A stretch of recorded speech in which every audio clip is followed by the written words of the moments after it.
আসসালামু আলাইকুম। সবাই কেমন আছেন? মনিরা ব্লগে আপনাদের সবাইকে অভিনন্দন। এই যে দেখুন ঢেঁকি শাক, এই ঢেঁকি শাকটা অনেকেই হয়তো চেনেন না। যারা চেনেন না তারা দেখে নিন কিভাবে তৈরি করে খেতে হয়। প্রথমে আমি ঢেঁকি শাকটা সুন্দর করে কেটে পরিষ্কার করে ধুয়ে নিয়েছি। এবারে ঢেঁকি শাকটা আমি একটা ভাজি তৈরি করব।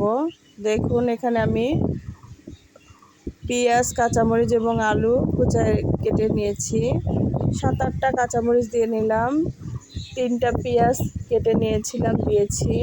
এবার এখানে 250 গ্রামের মতো আলু কেটে নিয়েছি কুচি করে, এটা দিয়ে নিলাম। এবার একটু নেড়ে চেড়ে ভেজে নিতে হবে। 1/2 চামচের একটু বেশি লবণ দিয়ে দিলাম, 1/2 চামচ হলুদের গুঁড়া দিয়ে নিব। লবণটা পরবর্তীতে দেখবেন, যদি কম হয় আবার দিয়ে নেবেন।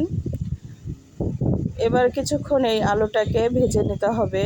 একটু সেদ্ধ হয়ে আসবে যখন, সেই সময় আমি শাকটাকে দিয়ে নেব। শাকটার আলুটা একসঙ্গে দিলে শাকটা বেশি নরম হয়ে যায়, আলুটা তেমন একটা সেদ্ধ হয় না। এই জন্য আলুটাকে আগে একটু সেদ্ধ করে নিতে হবে।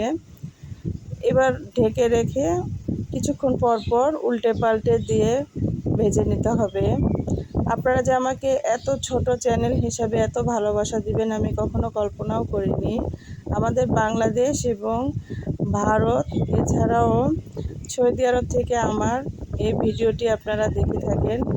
আমি অনেক মুগ্ধ হয়েছি, অনেক আনন্দিত হয়েছি। আপনারা এইভাবে আমার পাশে আরও থাকবেন, এটা আমি সবার কাছে অনুরোধ করছি। যারা আমার চ্যানেলটি নতুন দেখছেন প্লিজ আপনারা আমার চ্যানেলটি সাবস্ক্রাইব করবেন। এতক্ষণ আমার সঙ্গে থাকার জন্য ধন্যবাদ। আসসালাম।